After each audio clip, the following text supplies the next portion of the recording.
Hi Aquarius! Welcome po sa ating channel. At ito ay inyong monthly gabay tarot reading for July 2024. This is for you, Aquarius, ngayong July 2024. Please be reminded kung naka-resonate kayo, comment down. Kung hindi kayo naka-resonate, ibigay niyo po sa iba kasi general reading po ito.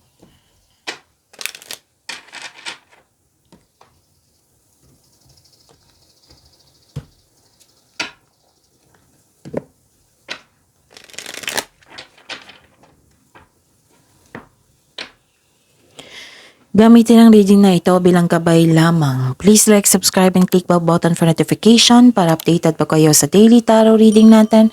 Maraming salamat po.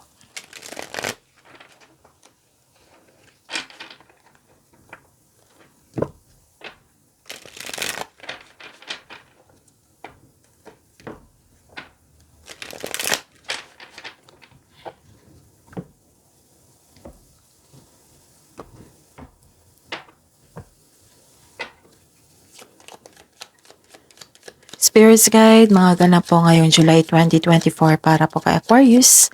I need 3 cards po.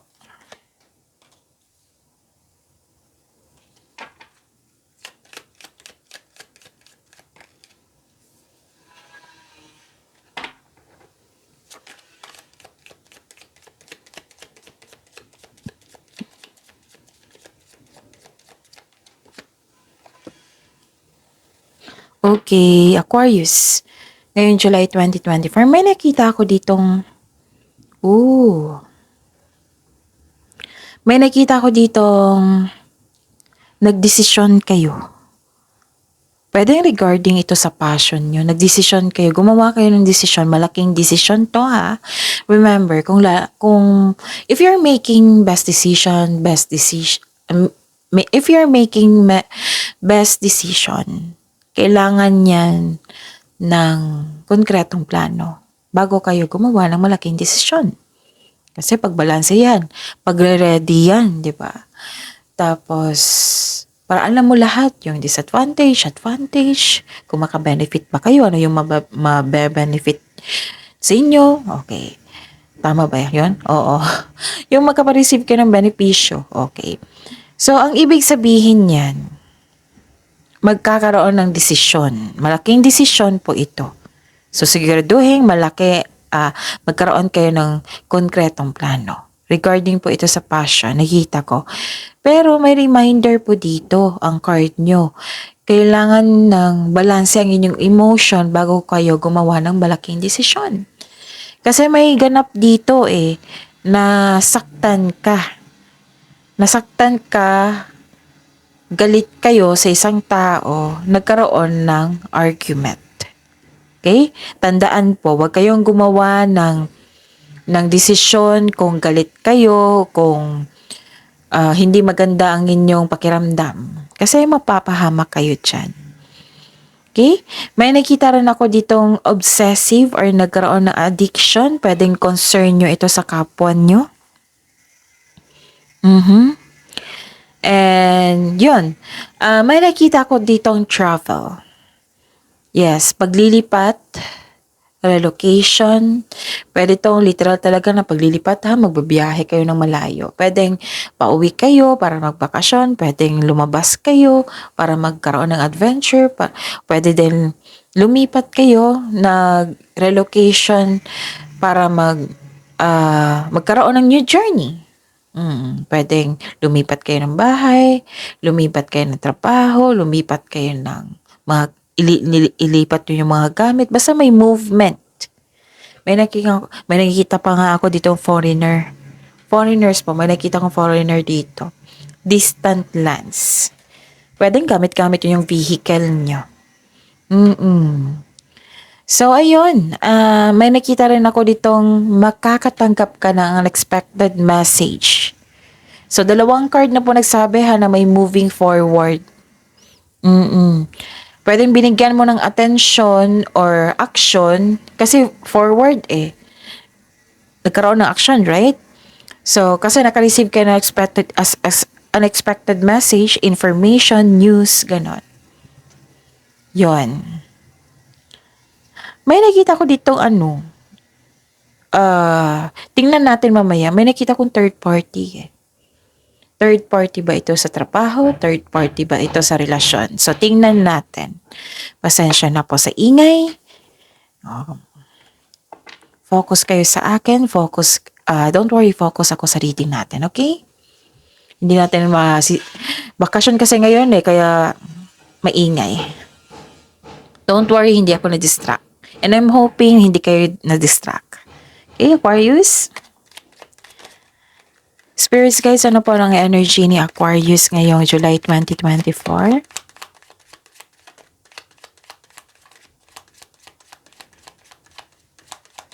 Grabe yung bulol ko ngayon, no? Pasensya na po talaga.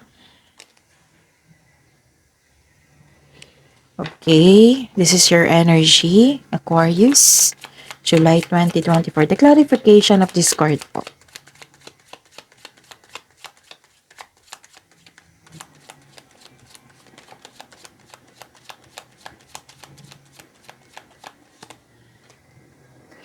Okay, Aquarius. Daily reminder to ha, para baka makalimutan nyo. Panoorin nyo po yung sunod-sunod na daily gabay tarot reading nyo. Kung may naulit na mensahe at dito, kailangan yung bigyan niya ng atensyon, solusyon at aksyon. Okay? May nakita, parati ko yung nakikita dito sa inyo, yung biyahe at yung argument. Yan yung parati ko nakikita sa inyo. And, yun, kailangan niya ng atensyon, solusyon, aksyon. Kung maaari po.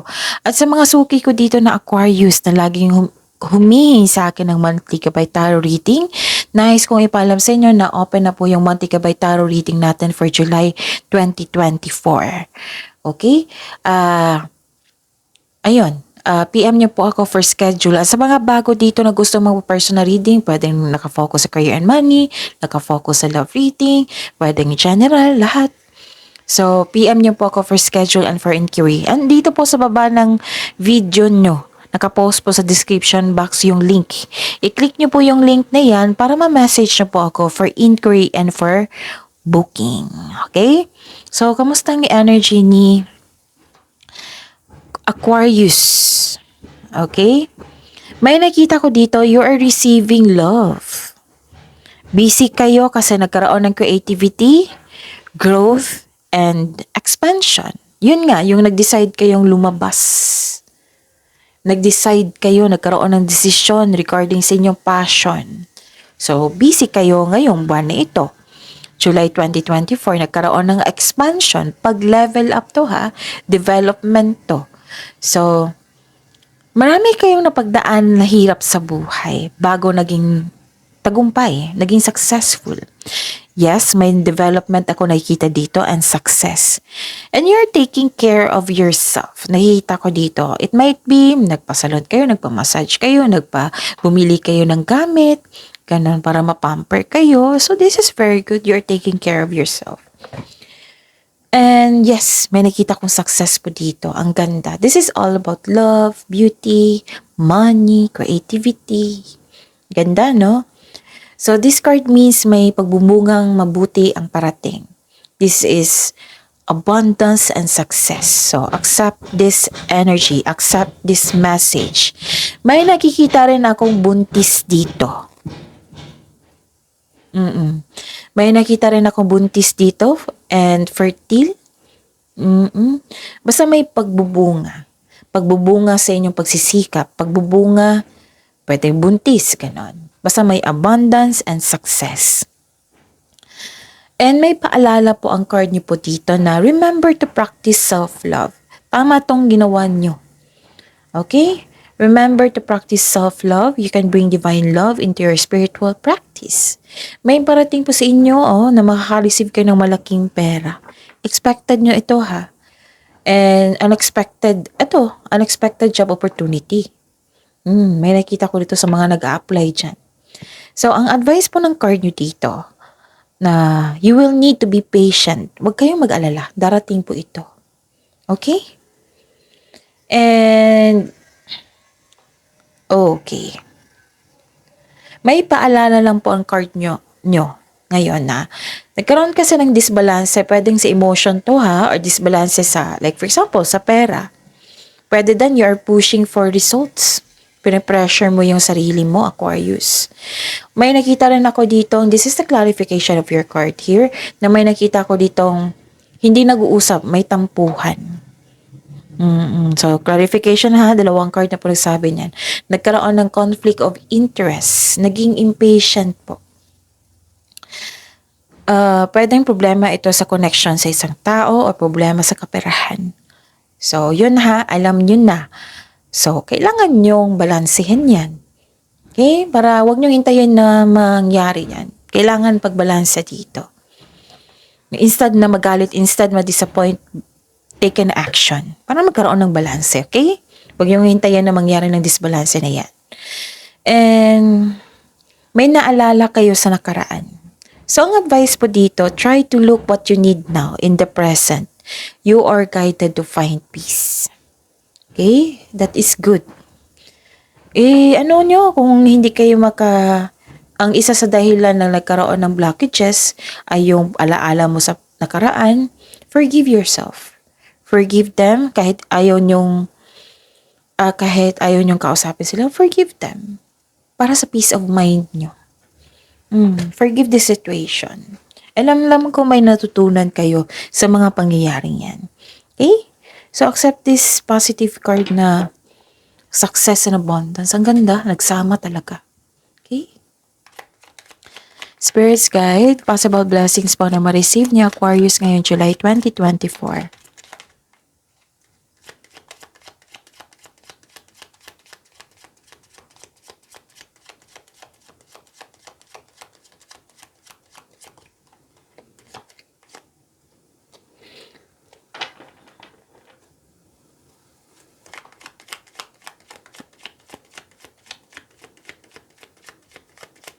Mas mabuting alam nyo kung ano ang dapat iwasan, ano ang dapat i-work out.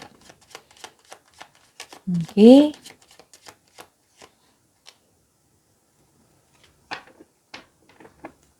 Okay. May nakita ko ditong pagtatapos. Tama? Okay, tama. Yun. Yung away is nagkaroon ng blockages. Yung disconnection is nagkaroon ng blockages. Yung disbalance is nagkaroon ng blockages. So, anong dapat gawin? Diba, blockages, hindi maganda ang flow ng energy nyo.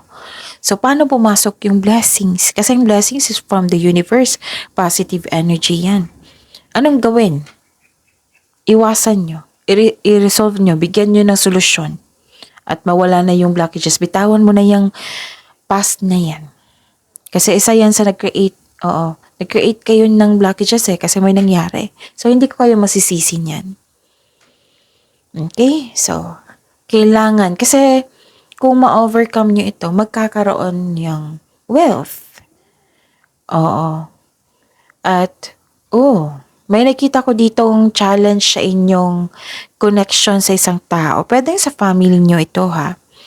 Feeling mo, kinokontrol ka ng inyong kasamahan dyan para hindi masunod ang iyong plano sa buhay. May nakita rin akong conflicts over property. May takot kang mag-level up. Ayaw mong lumabas sa comfort zone pero lalabas ka.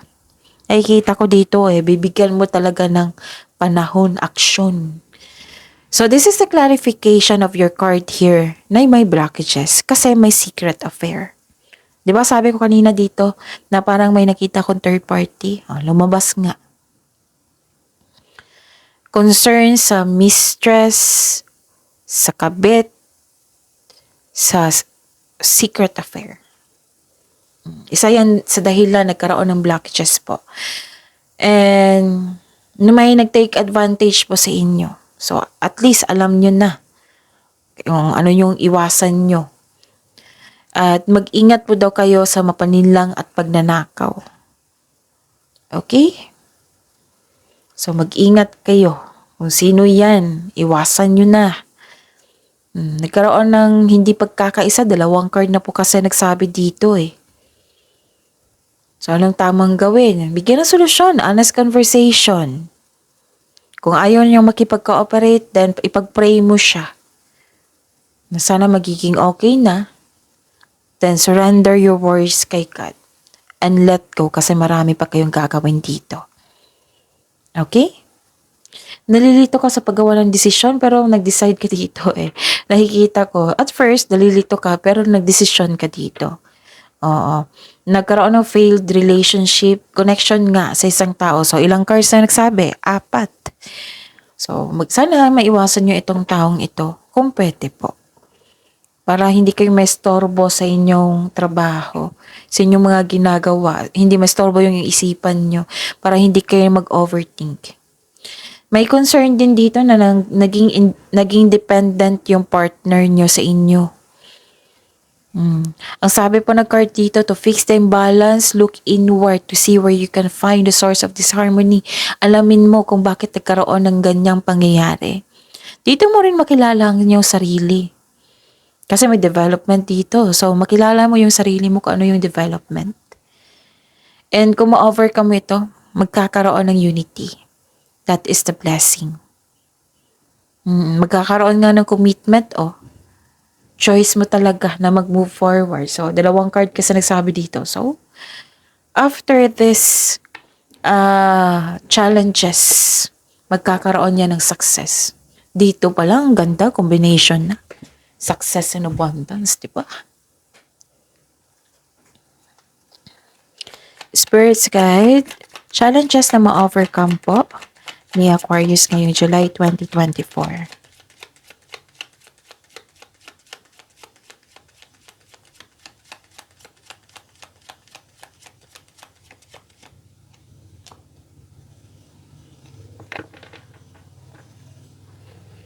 And the clarification po. Challenges, ito na ma-overcome. Huwag kayong matakot sa challenges kasi dyan kayo magiging successful. Dyan kayo maging matatag. Maging okay. So, tingnan natin. Okay. Kailangan nyo talagang ma-overcome yung challenges bago nyo matanggap yung success. Sabi po dito. Kasi, yun yung required eh. Magtiwala din sa inyong sarili. And ma-overcome nyo ito. I believe na overcome. Dito pa lang, nagkaroon kasi ng dalawang card na nagsabi na naman movement. So, you're taking an action. Ang pag-take ng action talaga ha, literal talaga na action. Pwede din nag-decide kayo. That is an action. Di ba? May nakita ko ditong susundin nyo yung traditional path. Oo. Like for example, okay. Aquarius. May sabi po dito, babala po daw sa palaging masyadong mabait. Oo, kasi inabuso ka ng tao. And may tradisyon na masusunod dito, like for example, pamamanhikan, kasal, ganon. Tapos, this card tells you na understand your beliefs, values, and boundaries. And some of you, marami kayong natutunan sa isang tao. Pwede din nag-decide kayong mag-take ng board exam or masteral para sundin yung traditional career path.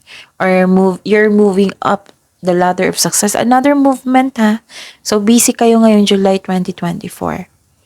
Nag-study kayo. Pwedeng self-study, pwedeng humingi kayo ng advice, pwedeng literal talaga nag-take kayo ng action to study sa university. Or seminar, pwede. Basta you're taking an action para umangat kayo. Yan.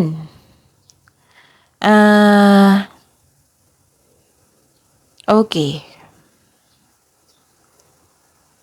May kasal talaga dito. May nakita kong kasal.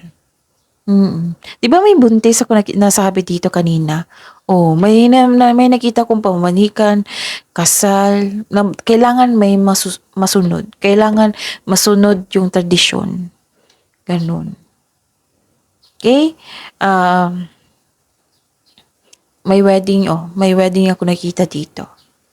So, yun. See you tomorrow. This is your Monty Gabay Tarot reading, Aquarius. See you tomorrow. Please like, subscribe, and click bell button for notification para updated po kayo sa daily tarot reading natin. Maraming salamat po.